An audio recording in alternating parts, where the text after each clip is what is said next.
ओम नमस्ते जी। आपका स्वागत है आपका अपना चैनल आओ वेद पढ़े में। इस चैनल पर केवल आचार्य प्रदीप कुमार शास्त्री जी का ऑनलाइन व ऑफलाइन शास्त्रीय कक्षाओं के वैदिक व्याख्यान उपलब्ध होंगे। अपने चैनल पर आने वाले वीडियो की सूचना पाना चाहते हैं तो लाइक और सब्सक्राइब करें तथा घंटी के बटन को दबाएं, जिससे कि वीडियो अपलोड होते ही सबसे पहले सूचना पा सकें। वेद पढ़ें पढ़ाएं, सुने सुनाएं, वेद का संदेश घर घर पहुंचाएं। ऋषि ऋण को चुकाएं, अपना कर्तव्य निभाएं, जीवन सफल बनाएं।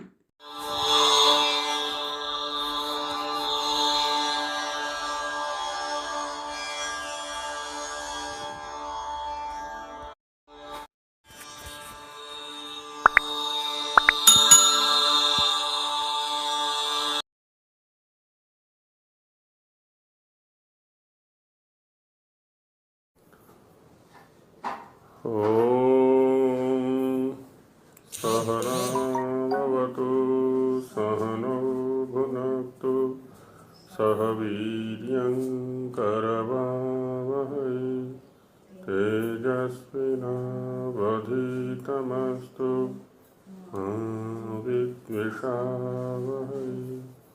ॐ शान्ति शान्ति शान्ति। सृष्टि विद्या विषय पर चर्चा की गई गत विषय में। आज उसी का थोड़ा सिंहावलोकन कर लेते हैं, फिर आगे पृथिव्यादि लोक भ्रमण विषय का आरंभ करेंगे। तो इसमें शील जी हैं सर्वोपरि, इसमें नमस्ते जी सूची में। ये जो सृष्टि विद्या विषय का चिंतन चला है, तो किस प्रकार के मंत्रों के आधार पर उन मंत्रों को कोई नाम दिया गया है? शील जी, तो क्या नाम दिया गया उन मंत्रों?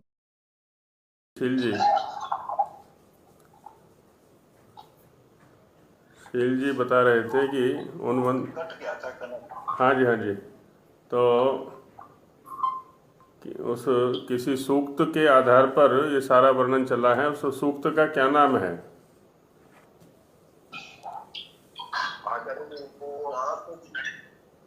हाँ जी, नासदीय सूक्त। बाकी लोग माइक बंद रखें, केवल जिनसे चर्चा हो वही माइक खुला रखें।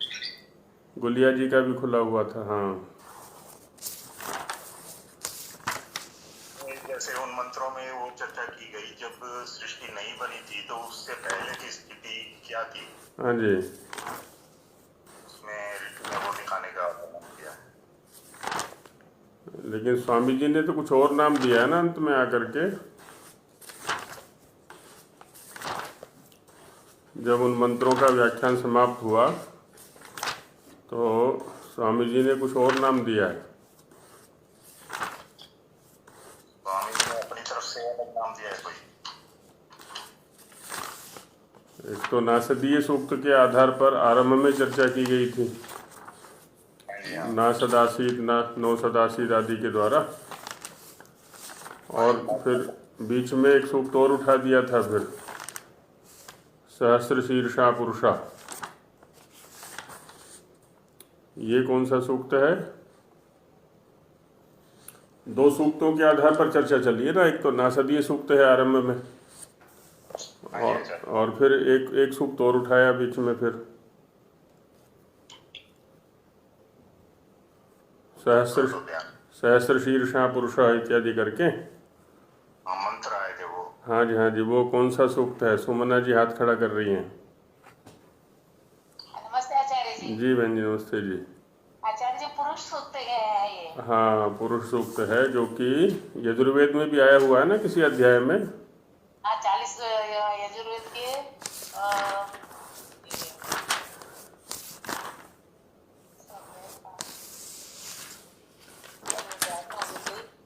22 मंत्र है उसमें। हाँ जी पुरुष सूक्त 22 मंत्र हैं तो यजुर्वेद के 32वां अध्याय है शायद। सुशीला जी बता रही हैं, शायद सुशीला जी को ध्यान होगा। 31वां। हाँ 31वां अध्याय, ठीक ठीक 31वां अध्याय है, बिल्कुल बिल्कुल। गुलिया जी पुरुष शब्द से क्या तात्पर्य है यहाँ पर? पुरुष शब्द जो आया हुआ है सहस्र शीर्षा पुरुषः, तो स्वामी जी के अनुसार पुरुष शब्द का क्या अर्थ है यहाँ पर? गुलिया जी।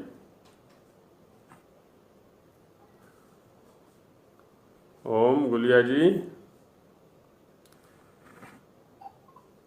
ओम हाँ जी सर्वशक्तिमान को बोला है स्वामी जी ने। सर्वशक्तिमान को बोला है। हाँ हाँ ठीक है। हाँ जी सत्यदेव जी पुरुष शब्द से क्या तात्पर्य है? आचार्य जी पुरुष से है जो इस जगत में पूर्ण हो रहा है। हाँ पूर्ण जी। इसके अतिरिक्त दशांगुल उसका परिमाण भी बतलाया है। उसके अवयव ये जो अपने हमारे शरीर में है पिंड में उनसे भी थोड़ा प्रदान करा है। तो स्वयं ना जन्म लेते हुए इस सृष्टि की वह रचना करता है। ठीक ठीक बहुत सुंदर वर्णन किया आपने। तो धर्मदेव जी माइक बंद रखिए, जब बोलना हो तभी खोलें। प्रेमलता जी बताएंगी अंतिम कारण के रूप में क्या स्वीकार किया है? सृष्टि का अंतिम कारण क्या है? जी आचार्य जी अंतिम कारण रूप में परमात्मा के सामर्थ्य में सृष्टि कारण रूप में विद्यमान रहती है। तो परमात्मा ही सब सामर्थ्यवान होने से परमात्मा ही सभी चीजों का उत्पत्ति करता माना है। परमात्मा उत्पत्ति करता हो गया तो अंतिम कारण भी परमात्मा को माने हम सृष्टि का? जी नहीं, कारण रूप में सब कुछ उसके सामर्थ्य में विद्यमान है। हाँ तो उसका सामर्थ्य अंतिम कारण हुआ। सामर्थ्य अंतिम कारण। हाँ माने प्रकृति भी उसी में रहती है, सामर्थ्य में रहती है। ईश्वर के सामर्थ्य से ही सब कुछ संभव है। वो निमित्त कारण है ना। निमित्त कारण रहेगा पुरुष। ये चलिए गुलिया जी की भी आवाज़ आ गई, तो गुलिया जी बताएंगे अभी 4 वर्णों की उत्पत्ति का वर्णन किया था, तो परमेश्वर के साथ में 4 वर्णों का संबंध किस प्रकार से जोड़ा हुआ है? ब्राह्मणों से मुखम आसीत करके ब्राह्मण जो है परमात्मा उसका मुख है, क्षत्रिय है उसकी क्षत्रिय बाहु है, वैश्य उरु है, शूद्र पैर हैं। तो कैसे ये संबंध कैसे जोड़ा? वो तो निराकार है ईश्वर। तो उसके साथ इनका ये अंगों का वर्णन भी कर रहे हैं, वर्णों का वर्णन भी कर रहे हैं कि उससे उत्पन्न हुए, तो कैसे संबंध है यहाँ पर? गुलिया जी ये संबंध किस प्रकार का है?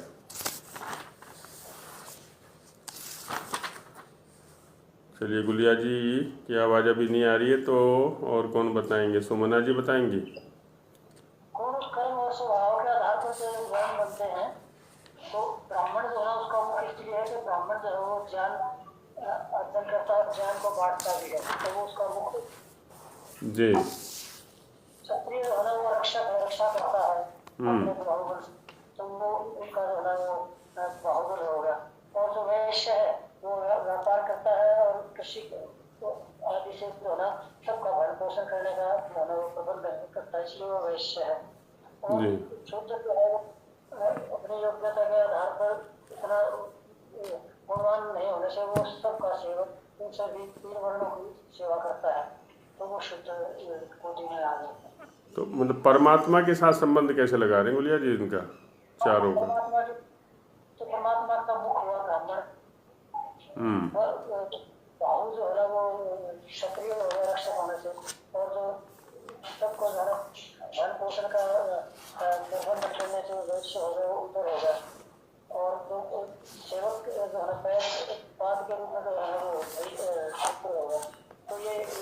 के रहने से उनके कर्म स्वभाव के साथ ईश्वर के एक प्रकार से अंग के रूप में उनको प्रदर्शित किया है। माने आलंकारिक जैसा वर्णन हो गया है यहाँ पर ये जी। आचार्य जी छंदी लुंड लिट वाला थोड़ा सा और हमें स्पष्ट कराएंगे क्योंकि अष्टाध्यायी का भी आया हुआ था। ओम कराएंगे ठीक है, सुन लिया मैंने, सुन लिया, ठीक है, कराएंगे उसका भी। तो ये रूपक के द्वारा यहाँ पर समझाया गया था इनको, जो 4 वर्ण हैं उनका परमेश्वर के साथ संबंध है, माने उनकी एक एक क्रिया को लेकर के इनकी प्रवृत्ति हो रही है, ऐसा करके। अलंकारिक भाषा हो गया था। जी जी, इसको रूपक अलंकार बोलते हैं।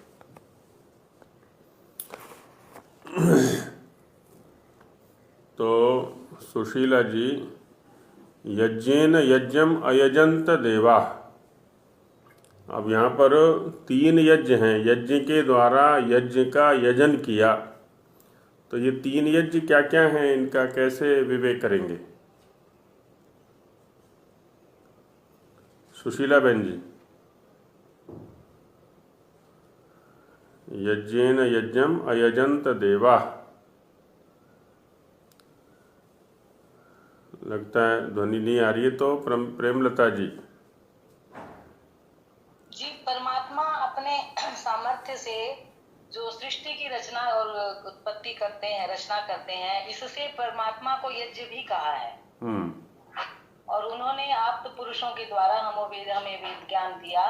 वेद ज्ञान उनके हमेशा ही उनके परमात्मा के अंदर रहते हैं, इसीलिए परमात्मा यज्ञ भी कहते हैं, परमात्मा को ब्रह्म भी कहते हैं। और दूसरा, सृष्टि से में तृण पर्यंत, तृण से लेके सृष्टि में जितने भी ज्ञान विज्ञान भरे पड़े हैं उनको समझने और समझाने, पठन पाठन जो वेद में दिया गया है, इस तरह से वह भी एक यज्ञ है। तो इनकी योजना कैसे करनी? यज्ञेन यज्ञम अयजंत देवा, इस वाक्य का क्या हम योजना करें कि देवों ने यज्ञ से यज्ञ का यजन किया? देव बताया है आप तो पुरुषों को जी।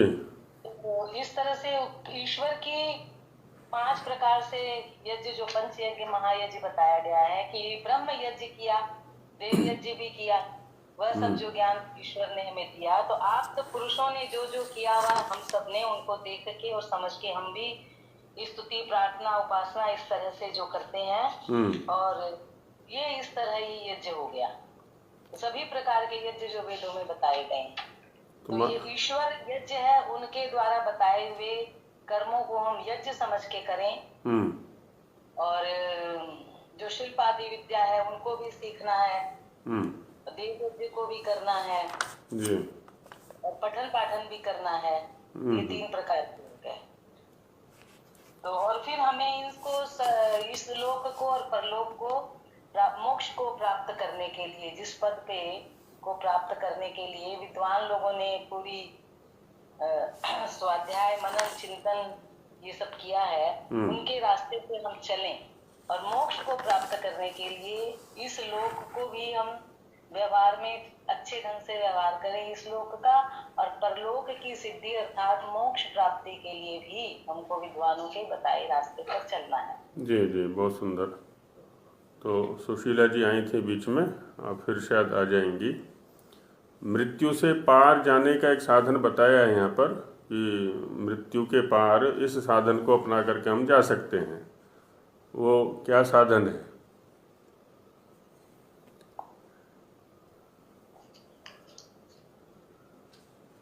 तमेव विदित्वा अति मृत्युमेति, मृत्युमेति अति मृत्युमेति, मृत्यु के पार जाना है। तो कैसे जाएंगे मृत्यु के पार?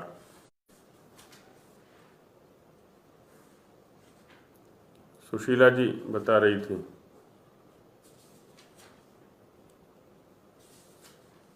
सुशीला जी की आवाज नहीं आ रही है। जी आचार्य जी। जी जी।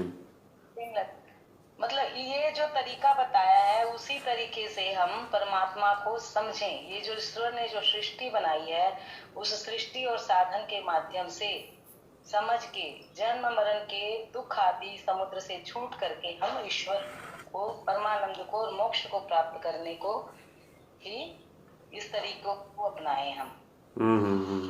इस प्रार्थना उपासना करके ही हम इस रास्ते पे जा सकते हैं। जी जी।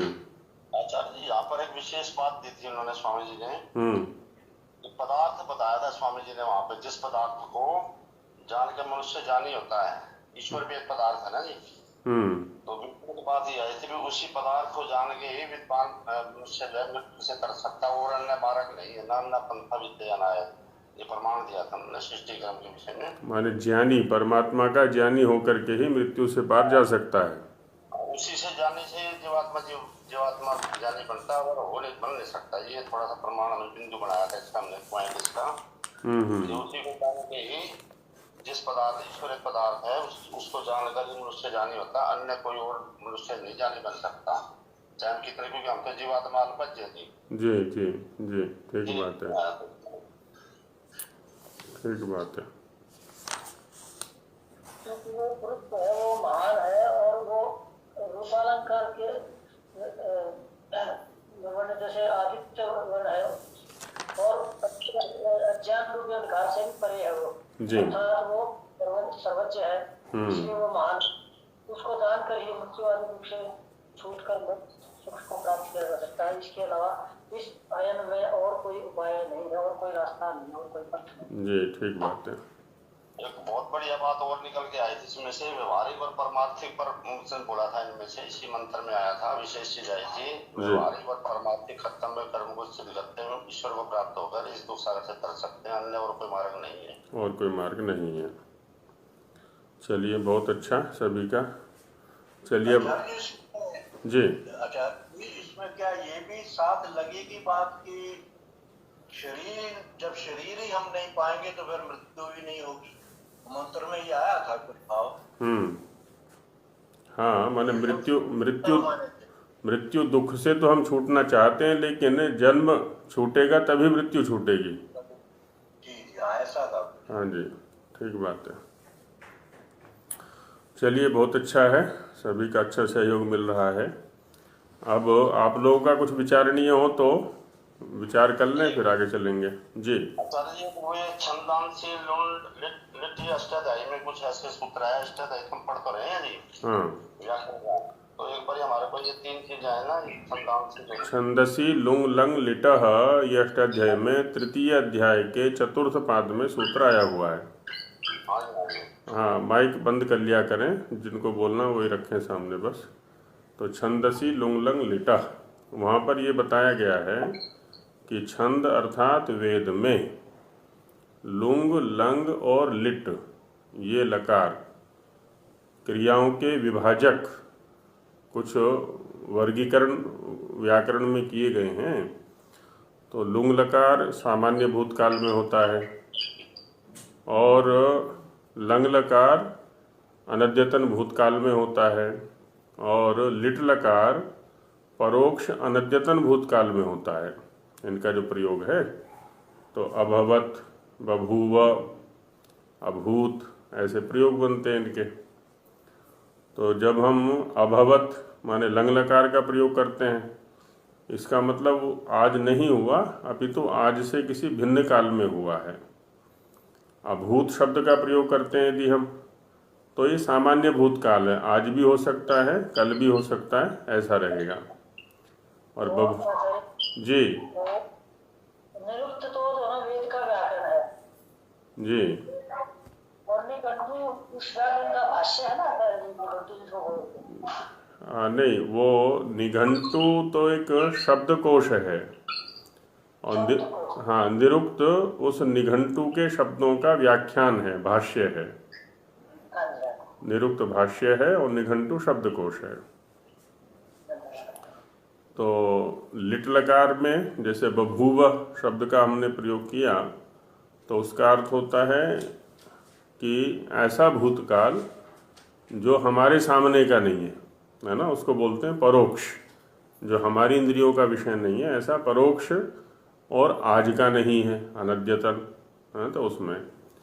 लेकिन जब वेद में इनका प्रयोग आता है लुंग, लंग और लिट का, तो ये सामान्य माने काल सामान्य में आ जाते हैं। जैसे स दाधार पृथ्वी, दाधार शब्द लिट लकार का है, तो दाधार का यदि हम लौकिक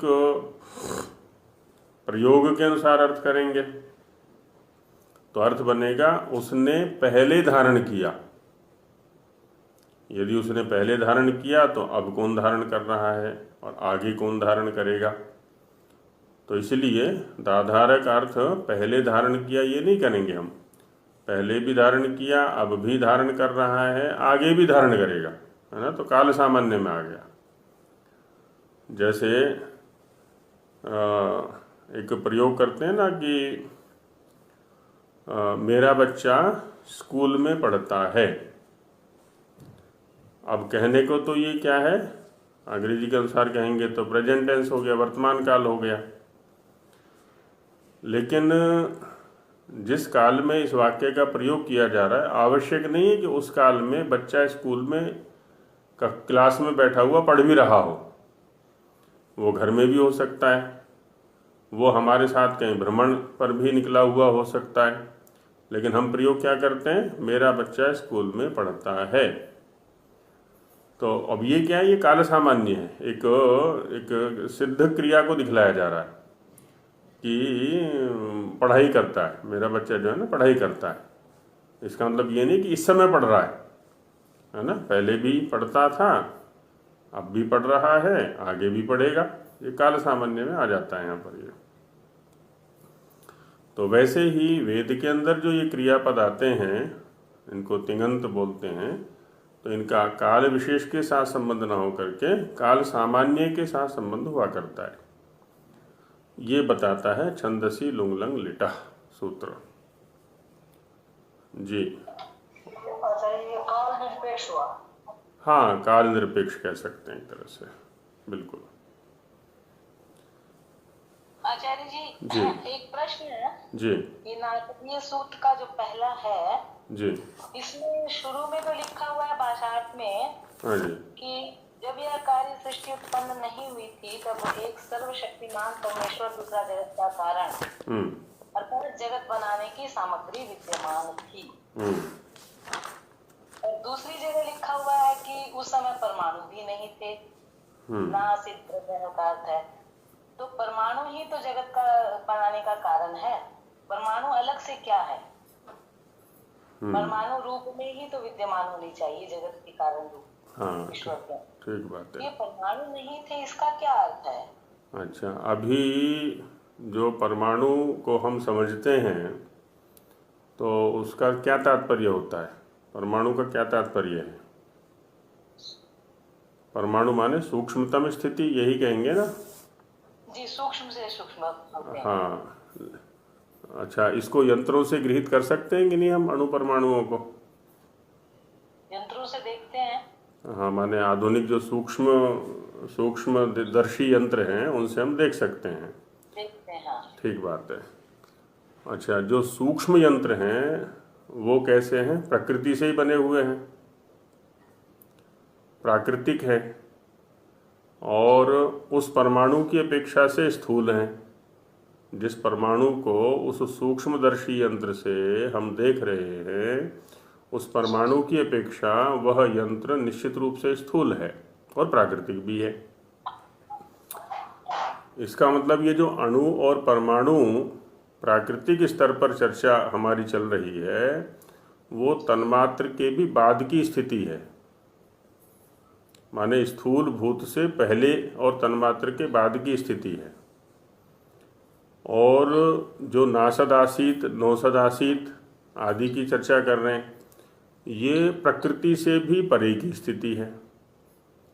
तो जब प्रकृति से, जब जिसकी चर्चा अभी आगे की ना उन्होंने कि ईश्वर के सामर्थ्य में, तो जब ईश्वर के सामर्थ्य की हम चर्चा करते हैं तो परमाणु वाली जो स्थिति है वो तो ईश्वर के सामर्थ्य के, अब देखिए ईश्वर के सामर्थ्य के आगे की सीढ़ियाँ गिनते हैं हम कितनी हैं। पहले ईश्वर का सामर्थ्य हो गया, उसके बाद प्रकृति है, प्रकृति के बाद महत्त्व है, महतत्व के बाद अहंकार है, अहंकार के बाद पंचतन्मात्र हैं, और पंचतन्मात्र तक पहुँचते पहुँचते 5 सीढ़ियाँ पार कर ली हमने। उसके बाद इस परमाणु की सत्ता आएगी, जिसको हम परमाणु कहना चाह रहे हैं, जो यंत्रों से गृहीत होता है, क्योंकि स्थूल भूत की वो सूक्ष्मतम स्थिति है। तन्मात्र तो इससे भी नीचे है, इससे भी नीचे है, माने वो भी अत्यंत सूक्ष्म है, वो तो गृहीत होगा ही नहीं यंत्रों से। तो अब ये जो नो सदासीत ना सदासीत, ये जो चर्चाएं हैं वो प्रकृति के स्तर की या ईश्वर के सामर्थ्य के स्तर की हैं, और परमाणु की जो चर्चा है वो छठी सीढ़ी की स्तर की चर्चा है। वो तो जब प्रथम स्तर के बाद की जो स्थिति है, माने प्रकृति वाली स्थिति ही नहीं है, परमाणु तो बहुत बाद की बात है, फिर तो वो तो कैसे हो सकता है। हाँ जी, जो ये इसमें एक और लिखा है, सत अर्थात सतोगुण रजोगुण और तमोगुण मिला के जो प्रधान कहलाता है वह भी नहीं था। हाँ बिल्कुल नहीं था, ठीक बात है, क्योंकि सतोगुण रजोगुण तमोगुण यही कारण रूप है, यदि तो ये कैसे नहीं था। हाँ, अब नहीं, उसको पूरे वाक्य पर ध्यान देंगे ना हम, क्या कहा है वहाँ पर, सतोगुण रजोगुण तमोगुण मिला के जो प्रधान कहलाता है। कौन नहीं था, कौन नहीं था, प्रधान नहीं था। प्रधान तो देखा जाए तो तृतीय स्तर का है, ईश्वर का सामर्थ्य, उसके बाद प्रकृति, प्रकृति के बाद प्रधान, तो वो भी नहीं था, वो है ही नहीं वस्तुतः वहाँ पर। अब देखें तो प्रकृति भी नहीं है, जब हम ईश्वर के सामर्थ्य पर खड़े हुए हैं वहाँ तो प्रकृति भी नहीं है, केवल ईश्वर का सामर्थ्य है। और दूसरी बात ये होती है कि हम प्रकृति किसको कहते हैं, प्रकृति हम उसको कहते हैं जिससे कार्य सृष्टि उत्पन्न होती है।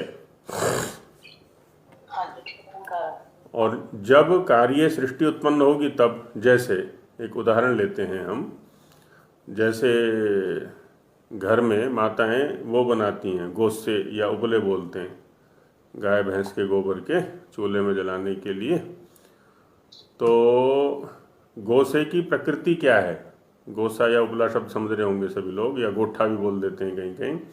तो गोसे की प्रकृति क्या है। हाँ जी, गोसे की प्रकृति गोबर है ना, यही कहेंगे ना, गोबर है। लेकिन कौन सा गोबर, जिस गोबर से गोठा बनेगा, जिस गोबर से वो गोसा बनेगा, वो गोसा की प्रकृति गोबर। लेकिन जिस गोबर से खाद बनेगा, जिस गोबर से खाद बनेगा वो गोबर तो इसकी गोसे की प्रकृति नहीं है ना, क्योंकि वो तो खाद की प्रकृति बनेगी, है ना। इस रूप में समझना है हमें कि जिस गोबर से खाद बनेगा वो गोबर खाद की प्रकृति है, उसकी गोसे की प्रकृति नहीं है। जिससे गोसा बनेगा वो गोसे की प्रकृति बनेगी, गोबर, ठीक है। तो वैसे ही यहाँ पर भी क्या है, यह प्रकृति तब कहलाएगी जबकि इससे सृष्टि उत्पन्न हो रही होगी। लेकिन जब इससे सृष्टि उत्पत्ति की प्रक्रिया नहीं चल रही होगी तब ये प्रकृति नहीं है, क्योंकि प्रकृति का मतलब है सृष्टि की पूर्वावस्था। सृष्टि की पूर्वावस्था, जैसे दूध की प्रकृति क्या है, नहीं, दही की प्रकृति क्या है, दूध। दही की प्रकृति दूध तब है ना जब हम दूध से दही बना रहे होंगे। यदि दूध से दही नहीं बना रहे तो दूध जो है वो दही की प्रकृति नहीं है, फिर वो तो है ना। तो ठीक वही स्थिति यहाँ पर भी है। अब हम दूध को दही की प्रकृति नहीं कहेंगे, वो तो दूध है। ठीक वैसे ही जब ये परमात्मा के सामर्थ्य में है और प्रलय के अनुकूल है, न कि सृष्टि के अनुकूल, तो जब प्रलय के अनुकूल है अब उसको क्या नाम दें हम, क्योंकि अभी सृष्टि के अनुकूल तो स्थिति है नहीं उसकी। सृष्टि के अनुकूल तो स्थिति बाद में आनी है उसकी। कारणावस्था हो गया सर। हाँ, नहीं, वही मैं कह रहा हूँ ना, कारणावस्था तब कहेंगे जबकि उससे कार्योत्पत्ति की प्रक्रिया चलेगी, क्योंकि सापेक्ष शब्द है, निरपेक्ष नहीं है। कारण जो शब्द है वो कार्य के सापेक्ष है। तो कार्य जी, इसमें ये भी समझ सकते हैं क्या, जैसे गाय के अंदर दूध भी और गोबर भी हाँ जी, सामर्थ्य रूप विद्यमान है। हाँ बिल्कुल। हाँ, तो साथ वैसे ही कि वो अभी बाहर नहीं, गाय ने दूध नहीं दिया और गोबर भी नहीं दिया, अब उसको हम गाय को हम ना गोबर कह सकते हैं ना ही दूध कह सकते हैं। परंतु उसके सामर्थ्य में दोनों वस्तुएं हैं, सामर्थ्य गोबर में भी दोनों, है। सामर्थ्य में दोनों है। ठीक बात है, एकदम बिल्कुल ठीक कह रही हैं आप। जी, अच्छा तो अवतारिणी इसको तो हम नित्य मूल अवस्था कह सकते हैं। जो नित्य अवस्था उसकी है ना, मूल जो अवस्था है वो नित्य रहती है हमेशा। देखिए ऐसा होता है गुलिया जी, आपने जो मूल मूल शब्द का प्रयोग किया ना, मूल में और कारण में कोई ज़्यादा अंतर नहीं है। वो नित्य तो कह सकते हैं, नित्य शब्द ठीक है, नित्य माने शाश्वत रहने वाली चीज, वो तो कह सकते हैं, क्योंकि मूल भी जो है वो विकृति के सापेक्ष प्रयोग किया जाएगा। जैसे वृक्ष का मूल है, अब वृक्ष का मूल कब प्रयोग करेंगे आप, जबकि वृक्ष होगा। यदि वृक्ष नहीं है तो वृक्ष का मूल भी नहीं है। पुत्र है तो पुत्र का मूल है, पिता या माता जो भी है। जब संतान नहीं है तो ना पिता है ना माता है। जिस व्यक्ति के संतान नहीं है अब उसको पिता कहेंगे माता कहेंगे, कुछ भी नहीं कह सकते अब उसको। नित्य शाश्वत अवस्था कह सकते हैं, नित्य शाश्वत। हाँ, बस बस बस वो स्थिति। इसीलिए क्या होता है ना, यदि उपनिषदों का अध्ययन सभी ने किया हुआ है तो उसको क्या अनिर्वचनीय स्थिति कह देते हैं, कि वो शब्द का विषय नहीं है। क्योंकि शब्द के जितने भी विषय उठेंगे वो सापेक्ष उठेंगे, तो उसको अनिर्वचनीय स्थिति कह दिया जाता है। जैसे मोक्ष की स्थिति वो भी अनिर्वचनीय है, मोक्ष की। हाँ, लेकिन समझने समझाने के लिए क्या है, क्योंकि शब्द चाहिए हमें, और शब्द जो उठेंगे वो प्रकृति से उठेंगे, वर्तमान सृष्टि से उठेंगे। तो वर्तमान सृष्टि के आधार पर ही हम समझने और समझाने का प्रयास किया करते हैं, क्योंकि साधन यही है हमारे साथ में, और कोई साधन नहीं है हमारे पास में। ये सापेक्ष हैं सारे के सारे। आचार्य जी, इससे संबंधित अभी एक घटना हुई थी कुछ वर्ष पूर्व। जी, स्विट्जरलैंड में सर्न का एक शहर है, हाँ जी, जहाँ पर व्यक्तियों ने किलोमीटर भूमिगत ट्यूब बनाई थी। हाँ जी, हाँ जी, हाँ जी, ठीक और बात। उसमें ये परमाणुओं का विस्फोट करके गॉड पार्टिकल नाम का चीज उन्होंने खोजने का प्रयास करा था। जी, अब इसको हम ऐसे समझाएं कि हमारा जो अपनी सृष्टि है इसमें जो पंच महाभूत है, इसके आगे उत्पत्ति नहीं होती, तो ये सारा कुछ पंच महाभूत में ही विसर्जित है। इससे जब हम पीछे जाएंगे तन मात्रा की ओर, तो वह जो भी पदार्थ हमारे संभावना से किसी सामर्थ्य से आपको बना भी दिया, तो वह स्थिर रहेगा ही नहीं, क्योंकि वह अपनी स्थिरता छोड़कर ही पंचमहाभूत में विसर्जित हुआ है। हाँ, ठीक बात उन है। लोगों ने माना कि एक कुछ हमें दिखाई दिया बहुत क्षण मात्र के लिए, लेकिन वो फिर रुका नहीं। तो यही है कि वो जैसे हम पीछे चल। हाँ जी, चलिए सर। आचार्य जी, एक प्रश्न और है जी, जैसे हम तीनों ने इन प्रश्नों को किया है जमा, जी, तो एक प्रश्न और है चौथे मंत्र का। उसमें भाष्य में आया है अंतिम में चौथा उस पुरुष का नित्य सामर्थ्य ही इस जगत के बनाने की सामग्री है। चौथा मंत्र किसका बहन जी? जी, ये आपके पुरुष सूक्त का। त्रिपाद ऊर्ध्वम उदयित पुरुषः। उदयित पुरुष जी। हाँ जी, क्या बोल रहे हैं, बोलिए। अंतिम में भाषार्थ में लिखा है, अंतिम में पुरुष के अनंत सामर्थ्य से ही इस जगत के बनाने की सामग्री है, कि जिससे यह सब जगत उत्पन्न होता है। सो पुरुष सर्वहितकारक होके उस दो प्रकार के जगत को अनेक प्रकार से आनंदित करता है। वह पुरुष इसका बनाने वाला संसार में व्यापक होके धारण करके देख रहा है, और वही सब जगत का सब प्रकार से आकर्षण कर रहा है। तो इसमें जो आनंदित शब्द है वो जड़ को कैसे आनंदित किया जा सकता है? जो जगत है, जड़ जगत, उसको आनंदित कैसे किया जा सकता है? चेतन तो आनंद महसूस कर सकता है, हम चेतन है। जड़ के साथ में आनंद का संबंध कैसे लगा रहे बहन जी? इसमें लिखा है दो प्रकार का जो जगत है, सो पुरुष सर्वहितकारक होके उस दो प्रकार के जगत को अनेक प्रकार से आनंदित करता है। तो ये दो प्रकार का जगत है और चेतन। एक चेतन और जो कि भोजनादि के लिए चेष्टा करने वाला जीव संयुक्त है, और दूसरा अनशन अर्थात जड़, भोजन के लिए चेष्टा न करने वाला जीव संबंध रहित पृथ्वी आदि जड़ जगत है। वह दोनों प्रकार का जगत इस पुरुष के अनंत सामर्थ्य से ही उत्पन्न होता है। सो पुरुष सर्वहितकारक होकर उस दो प्रकार के जगत को अनेक प्रकार से आनंदित करता है। हाँ, तो इसको क्या है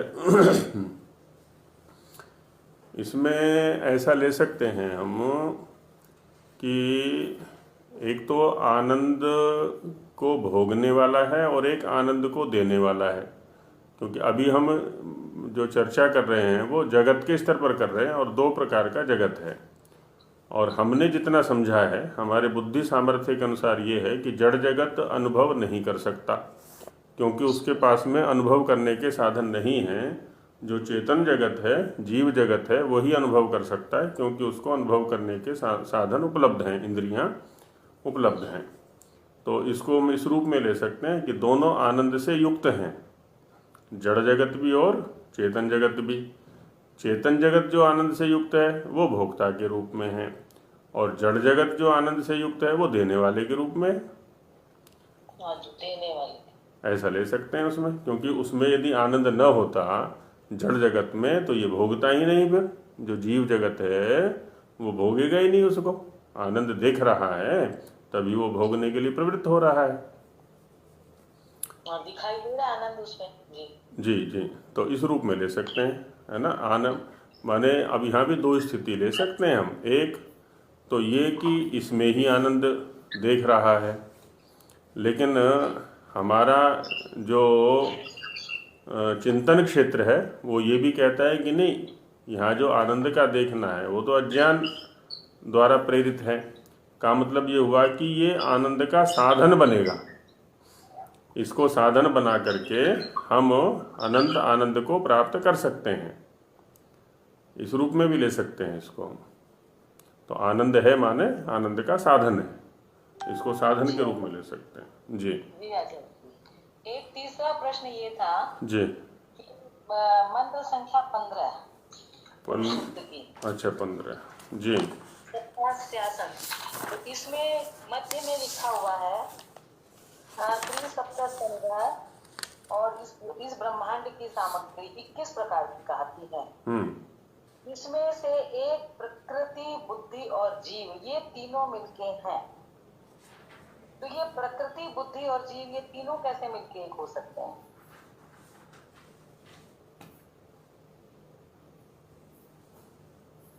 जीव अलग है, प्रकृति अलग है, तो अलग सत्ता है दोनों की। एक में इनको तीनों को एक कहते हैं। अच्छा, जीव किसको कहते हैं, इसको थोड़ा परिभाषित करिए आप। जीव जो आपने कहा कि प्रकृति से जब शरीर से संबद्ध हो जाता है आत्मा, तो वह जीवात्मा कहलाता है, जीव कहलाता है। हाँ, तो वहाँ पर बुद्धि जो शब्द है ये अंतःकरण का उपलक्षक हो जाएगा, प्रकृति जो है वो बाह्य स्थूल शरीर का उपलक्षक हो जाएगा, और जीव ये आत्मा का हो गया, और तीनों मिलकर के एक हो गए। क्योंकि जीव नाम ही इसका, इस समुदाय का नाम जीव है, अकेले का नाम तो जीव हो ही नहीं सकता कभी भी। तो ये हमारे से संबंधित है, जो हम जीवात्मा हैं। जी बिल्कुल, इसी रूप में ले सकते हैं इसको। जी ठीक है, वही समझना था।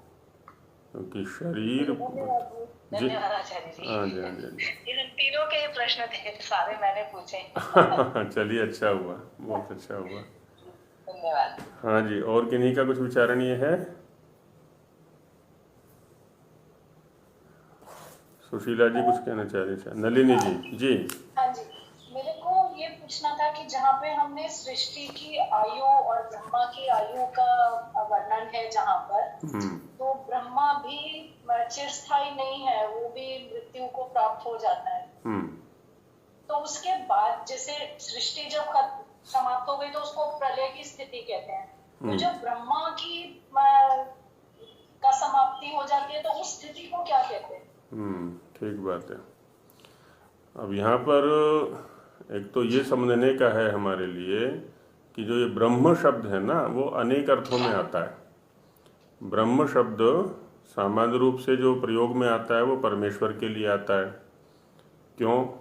क्योंकि सबसे बड़ा वह है, उससे बड़ा और कोई नहीं है ना। ब्रह्म का अर्थ वैसे व्याकरण की दृष्टि से तो अर्थ होता है बड़ा, है ना। ब्रह्म माने बड़ा।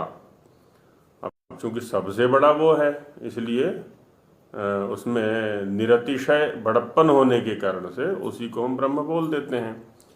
लेकिन प्रकृति के लिए भी ब्रह्म शब्द आता है, प्रकृति भी ब्रह्म है। तो अब ये जो सृष्टि है ना, सृष्टि की अनेक स्तरों पर प्रलय हुआ करती है। जैसे हम इसको इस रूप में ले सकते हैं, जो फैक्ट्री आदि चलाते हैं उन लोगों को पता होगा इस चीज़ का, कि जैसे कागज़ है। अब कागज़ किसी मटेरियल से बनाया हमने, लकड़ी से, एक विशेष प्रकार की लकड़ी से कागज़ को बनाया। अब कागज़ को जब हमने बनाया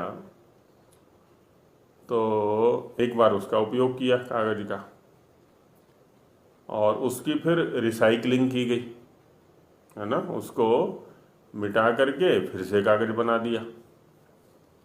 अब ये कागज़ से कागज़ बनाने की जो प्रक्रिया है वो कुछ समय तक चलेगी, उसकी अपनी एक सीमा है। उसके बाद क्या होगा, अब वो कागज़ से कागज़ नहीं बनेगा। क्या बनेगा, वो मिट्टी बन जाएगा, है ना। माने अब कागज़ रूपी जो सृष्टि है उसकी एक अवधि निश्चित हो गई, उसकी एक आयु निश्चित हो गई।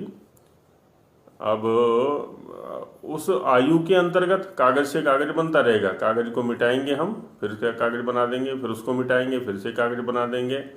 लेकिन ये जो मटेरियल है ना, ये इसमें कागज़ को उत्पन्न करने की क्षमता सर्वदा नहीं रहेगी, है ना। एक समय आएगा कि वो कागज़ को उत्पन्न करने में असमर्थ हो जाएगा, फिर वो मिट्टी बन जाएगा।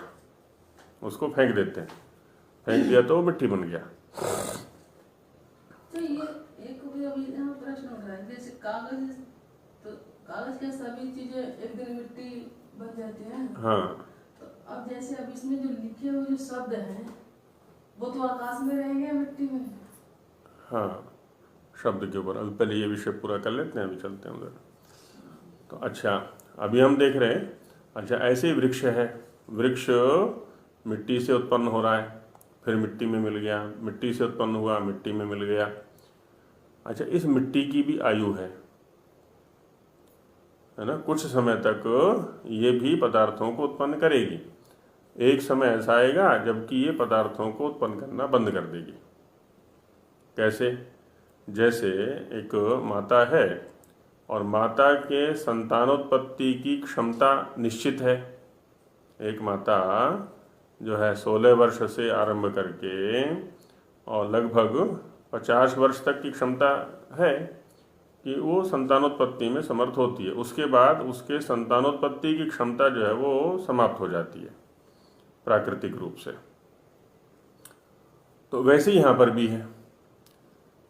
अब माता के स्तर पर समझना चाहें तो जो संतानोत्पत्ति की के अनुकूल जो क्षमता है उसकी प्रलय हो गई कब, 50 वर्ष के बाद, क्योंकि वो क्षमता समाप्त हो गई। मिट्टी की जो उत्पत्ति क्षमता है वो नष्ट हो गई कुछ लाख वर्ष के बाद। अब धीरे धीरे हमने चिंतन जो आरंभ किया वो स्थूल से सूक्ष्म की ओर आरंभ किया है। ऐसे ही पंचमहाभूतों की भी अपनी एक क्षमता है इन पदार्थों को उत्पन्न करने की, सृष्टि को उत्पन्न करने की। जब पंचमहाभूत अपनी क्षमता को खो बैठेंगे तो वो पंचतन मात्र में उनका लय होगा। फिर पंचतन मात्र से पंचमहाभूत, है ना, ये प्रक्रिया चलती है। पहली प्रक्रिया स्थूल स्तर पर चली, पंचमहाभूतों के स्तर पर ही उत्पत्ति प्रलय चलता रहा। उसके बाद पंचमहाभूत जो हैं पुनः तैयार होने के लिए पंचतन मात्र में जाकर के मिलते हैं। जब पंचतन मात्र के स्तर पर जाते हैं तो वहाँ से पंचमहाभूत निर्मित हुए, पंचमहाभूत से फिर आगे की सृष्टि चली। अच्छा, पंचतन मात्र की भी अपनी क्षमता है, फिर वो अहंकार में जाकर के मिलेंगे। तो अहंकार से पंचतन मात्र से पंचमहाभूत, फिर ये प्रक्रिया चलेगी। तो ऐसे होता क्या है कि जो सूक्ष्म की अपेक्षा स्थूल सृष्टि है उसकी क्षमता कम रहेगी और अपने कारण में जाकर के वो पुनः वैसी ही बन करके आ जाया करती है।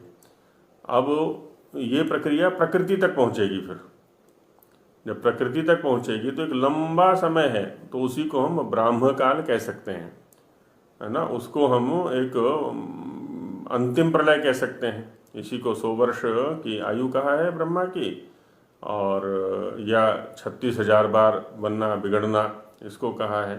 क्योंकि ये देखिए ना, एक जो सृष्टि और प्रलय का समय है उसको क्या कहा है, ब्राह्म अहोरात्र। ब्रह्मा का दिन और रात, दिन हो गया सृष्टि काल और लगभग 2 अरब वर्ष, और जो वो है इतने ही काल की वो रात्रि हो गई। तो इस तरह से, है ना, जब प्रकृति के स्तर की प्रलय होगी कि प्रकृति भी अक्षम हो जाएगी, तो वो ब्रह्म के सामर्थ्य में जाएगी, फिर अपने सामर्थ्य को प्राप्त करने के लिए, अपने क्षमता को प्राप्त करने के लिए, तो वो एक महाप्रलय वाली स्थिति हो जाएगी। इसलिए उसको भी प्रलय काल ही बोलेंगे, क्योंकि सृष्टि दशा में न रहना किसी पदार्थ का, तो वो क्या है, प्रलय। तो वो प्रलय हो गई, तो उसको ब्राह्म प्रलय बोल दे, है ना, ब्रह्म के स्तर की प्रलय, ऐसा बोल सकते हैं उसको। जी धन्यवाद। जी नलिनी जी। मंदिर आचार्य जी, एक प्रश्न और उठ जाता है। जी आचार्य जी, जी जी बोलिए। किसी को मान लो आज की अवधि में मोक्ष मिला, हाँ जी, और उसका काल 100 ब्रह्म वर्ष के बराबर हुआ, और उसके बीच में महाप्रलय भी आ जाएगी, तब उन मुक्त आत्माओं की स्थिति क्या होगी उस काल में?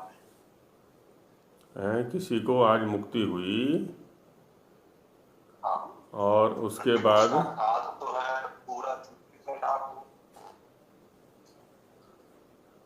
नहीं, 2 चीज़ें हैं यहाँ पर जो चिंतन की हैं। एक तो प्रलय दशा में जीवों की स्थिति क्या रहेगी, और दूसरी है कि मुक्त दशा में आत्माओं की स्थिति क्या रहेगी। तो प्रलय दशा में तो चाहे जो भी प्रलय है, तो वो तो सुषुप्त दशा में वो रहते हैं, ऐसा ही वर्णन प्राप्त होता है, उपनिषदों में भी है, स्वामी जी ने भी उसका व्याख्यान इस रूप में किया हुआ है। और जो मुक्ति वाली स्थिति है, तो वो तो ईश्वर के आनंद में रहेगा। ये तो एक कालखंड निश्चित कर दिया कि इतने कालखंड तक उसको ईश्वर के आनंद में रहना है, परमात्मा के आनंद में रहना है। उसका पहले से कोई संबंध नहीं रहेगा? नहीं, उसका प्रलय से कोई संबंध नहीं है, एक काल विशेष निश्चित कर दिया उसका। तो प्रलय दशा में तो वो सुषुप्त दशा में रहना है उसको, क्योंकि अभी भोग के अनुकूल सृष्टि है ही नहीं। जब भोग के अनुकूल सृष्टि होगी तब वो शरीर उसको दिए जाते हैं, तो उनसे वो भोग लेता है, फिर या अपवर्ग की तैयारी करता है पुनः, और नहीं तो सुषुप्त दशा में रहेगा। हाँ जी, प्रलय दशा में तो सुषुप्त दशा में रहता है वो। उसके बाद पुनः वो मुक्ति में ही रहेगा लगभग, ऐसा? हाँ जी, नहीं, मुक्ति अलग है, और ये प्रलय जो सुषुप्ति दशा है वो अलग है। मुक्ति में तो परमात्मा के आनंद में है वो, और प्रलय में सुषुप्ति दशा में है वो। जी, उस मुक्त आत्मा जो है प्रलय काल में भी मूर्छित नहीं होगा, सुषुप्त नहीं होगा? नहीं, यदि उसका मुक्ति के अनुकूल जो भोग काल पूरा हो गया है, और माना जैसे आप प्रश्न उठाना चाह रहे हैं संभवतः, तो मुक्ति के अनुकूल जो भोग काल है वो पूरा हो गया है, और उस समय प्रलय काल भी चल रहा है, शायद आप ऐसा कुछ कहना चाह रहे हैं। पूरा नहीं हुआ और प्रलय काल आ गया। हाँ, प्रलय काल आ गया तो उसको सुषुप्त दशा में रहना पड़ेगा फिर। हाँ, तो सुषुप्त दशा में रहना पड़ेगा उतने काल के लिए, फिर उसको फिर पुनः वो मुक्ति वाली स्थिति आएगी उसकी, फिर बाद में आएगी वो, जब उसके लिए पुनः यत्न करेगा। तो ये काल तो कम हो गया था उसका। नहीं, मुक्ति वाला जो भोग काल था वो पूरा हो गया। अब उसको तो यहाँ सांसारिक जो भोग है वो आरंभ हो गए उसके, क्योंकि उसके कर्म शेष हैं अभी। तो और इधर सृष्टि है नहीं, आप जो कहना चाह रहे हैं इधर सृष्टि है नहीं, इधर तो प्रलय काल चल रहा है या प्रलय काल का समय आ गया है, तो अब उसको सुषुप्त दशा में रहना पड़ेगा। जैसे अन्य जीव हैं वैसे ही वो रहेगा। अब तो वो अन्य जीवों के सदृश ही हो गया ना, क्योंकि मुक्ति के सुख नहीं भोगेगा फिर वो उस काल। नहीं, मुक्ति के सुख के अनुकूल जो कर्म थे वो तो पूरे हो गए उसके, वो तो भोग काल पूरा हो गया। नहीं आचार्य जी, भोग काल तो मान लो एक ब्रह्म 100 वर्ष के बराबर है, तो आधे में ही उसको मुक्ति मिली, तो उसका अभी तो काल रहता है ना प्रलय के बाद भी। हाँ, तो मुक्ति का काल पूरा नहीं हुआ अभी उनका आपके अनुसार। हाँ जी, और प्रलय आ गई। हाँ, तो नहीं, मुक्त आत्माओं का तो सृष्टि और प्रलय से कोई लेना देना है ही नहीं। अच्छा, ये है। हाँ, ठीक ठीक। हाँ, मुक्त आत्माओं का तो इससे कोई लेना देना नहीं है यहाँ की प्रक्रिया से। तो अब स्पष्ट हो गया जी। हाँ, शब्द संबंधी एक शंका आ रही थी, क्या शब्द का कह रहे थे? शब्द का क्या प्रश्न था? ये था ना, जैसे कि ये किताबें हैं, हाँ, तो जीर्ण शीर्ण होकर के एक दिन मिट्टी में विलीन होना है। अब इसमें शब्द है, तो शब्द की क्या स्थिति रहे? वो भी तो मिट्टी स्याही से शब्द लिखी गई है, तो ये आकाश में रहेगा मिट्टी के साथ में कुछ? देखो, शब्द के विषय में जो है वस्तुतः पुस्तक में जो लिखा हुआ है वह शब्द नहीं है, वो तो लकीरें खींची हुई हैं। उन लकीरों को हमने अभिप्राय दे दिया है कि हम इसको आज से अ कहेंगे, इसको ई कहेंगे, है ना। उसको हमने, ये संकेत हैं, शब्द तक पहुंचने के ये माध्यम है, संकेत हैं, ये शब्द नहीं है। लेकिन हम संकेत या माध्यम को भी उसी शब्द से कह दिया करते हैं।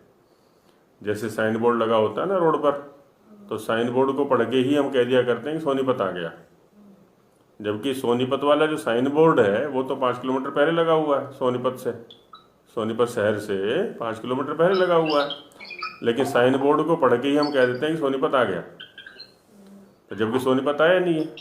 ठीक वैसे ही ये जो पुस्तक में है ये शब्द नहीं है, अपितु शब्दों के क्या है ना, ये तो लाइनें हैं, ये तो रेखाएं हैं। अभिव्यक्ति का व्याकृत स्वरूप कह रहे हैं इसको। हाँ, तो वैसे ही अब ये हमारी ध्वनियाँ हैं, है ना। ध्वनि को हम शब्द कहते हैं, जो मुख के अंदर से विभिन्न प्रकार की ध्वनियाँ निकल रही हैं, इसको शब्द कहते हैं हम। वस्तुतः वो भी ध्वनि है, वो भी शब्द नहीं है। अब इसके माध्यम से हम अंदर उतरते हैं धीरे धीरे, पुस्तक से ध्वनि पर गए, ध्वनि से अब हम अंदर चलेंगे। उसकी एक प्रक्रिया है, उसकी बहुत लंबी प्रक्रिया है। पहले आत्मा है, आत्मा से बुद्धि है, बुद्धि से फिर मन है, मन के बाद फिर जठराग्नि है, जठराग्नि से वो वायु है बीच में, हाँ वायु है, वायु से फिर जठराग्नि है, और जठराग्नि के बाद फिर वायु है, वायु के बाद फिर ये स्थान है विभिन्न प्रकार के, और उनसे ये ध्वनियाँ उत्पन्न हुआ करती हैं। तो शब्द कहाँ सुरक्षित है? आत्मा के पास, वहाँ सुरक्षित है। तो जो भी शब्द उत्पत्ति की प्रक्रिया वो वहीं से चालू होती है, वहीं सुरक्षित होती है, वहीं से चालू होती है वो, तो वहाँ सुरक्षित है फिर वो। इसलिए शब्द को भी क्या है ना, जो शब्दवादी हैं वो शब्द को भी नित्य कहते हैं। अब ब्रह्म के ज्ञान में उधर नित्य रहेगा, वो वहाँ से नष्ट नहीं होने वाला है। ऐसे ही सारा का सारा ज्ञान जो है, ज्ञान भी और शब्द भी, दोनों के दोनों वहाँ नित्य है, वो कभी नष्ट नहीं होता। तो जब इधर जीव सृष्टि होती है इनको प्रदान कर दिया जाता है, जब जीव सृष्टि नहीं है तो ब्रह्म के ज्ञान में सुरक्षित है वो हमेशा सुरक्षित है, वहाँ से कभी नष्ट नहीं होगा। तो अब एक प्रश्न और वो है ना, फिर जब इस ज्ञान तो फिर ये ज्ञान तो केवल मानव के लिए है, मानव के लिए है, मानव के लिए है ना शब्द ज्ञान। तो मानव का तो शरीर है, तो ये शरीर अपने कर्म को अनुसार शरीर उसको बदलता रहता है, तो फिर ये ज्ञान का हाँ, तो जब इसीलिए तो कहा जाता है मनुष्य एक शरीर के रहते रहते ही यदि यत्न कर सकते हैं तो कर लेना चाहिए, क्योंकि मनुष्य शरीर के अतिरिक्त कोई शरीर मिल गया उसमें यत्न के लिए अनुकूलता ही नहीं है। यह चेद अवेदित अथ सत्यम अस्ति, नो चेद यह वेदित महती विनष्टि। मनुष्य शरीर में ही अवसर है केवल ज्ञान प्राप्ति का, और ज्ञान के आधार पर मुक्ति के अनुकूल कर्म करने का। मनुष्य शरीर के अतिरिक्त और कहीं अवसर नहीं है, और मनुष्य शरीर के रहते हुए न जाने कौन सा कर्म हमसे ऐसा हो जाए अज्ञान से या प्रमाद से कि वो दूसरे शरीरों में ले जाने के लिए प्रेरित कर दे। पशु शरीर में चले जाएं, पक्षी शरीर में चले जाएं, सरीसृप में चले जाएं, पता नहीं कहाँ चले जाएंगे, वहाँ कोई अवसर नहीं है। इसलिए मनुष्य शरीर में बड़ी सावधानी के साथ में किसी भी कर्म को करना है हमें, क्योंकि यहीं से उत्थान के अनुसार, माने ये तो एक बॉर्डर है, सीमा है। हम यहीं से देवत्व की ओर भी बढ़ सकते हैं और यहीं से हम पशुत्व की ओर भी बढ़ सकते हैं, असुरत्व की ओर भी बढ़ सकते हैं। वो ज्ञान और कर्म जो भी हमारा होगा वो लेके जाएगा। हमारा जो ज्ञान कर्म है वो हमें देवत्व की ओर भी लेके जाएगा, और हमारा जो ज्ञान कर्म है वही हमें असुरत्व की ओर या पशु या पक्षियों की ओर भी लेकर के जाएगा। तो इसलिए यहाँ बस यही है अवसर, और कहीं अवसर नहीं है। हम सोच सकते हैं, विवेक कर सकते हैं, समझ सकते हैं, उसके अनुकूल आचरण कर सकते हैं, सब कुछ है। अन्यत्र तो स्वाभाविक प्रवृत्तियां हैं सर्वत्र, अन्य योनियों में तो। इसलिए यहाँ बड़ी सावधानी पूर्वक ऋषियों ने बड़ा ही कुशलता और बुद्धिपूर्वक हमें मार्ग प्रशस्त किया हुआ है। एक एक क्षण का हिसाब हमें हमारे सामने रखा हुआ है। एक एक क्षण का सदुपयोग कैसे करना है, एक एक क्षण का सदुपयोग कैसे करना है, सारा हमारे साथ में सामने विवरण दिया हुआ है उसका। तो उसको समझना है और उसके अनुसार चलना भी है हमको। चलिए, बहुत अच्छा हुआ। कल से नए विषय का आरंभ करेंगे। ऐसे ही चिंतन चलता रहना चाहिए सभी का। धन्यवाद आचार्य जी, बहुत बहुत जी जी जी, आप सभी का। धन्यवाद आचार्य जी। धन्यवाद ओम आचार्य जी। सहना भवतु सहनौ भुनक्तु सह वीर्यं करवावहै तेजस्विनावधीतमस्तु मा विद्विषावहै। ओम शांति शांति शांति।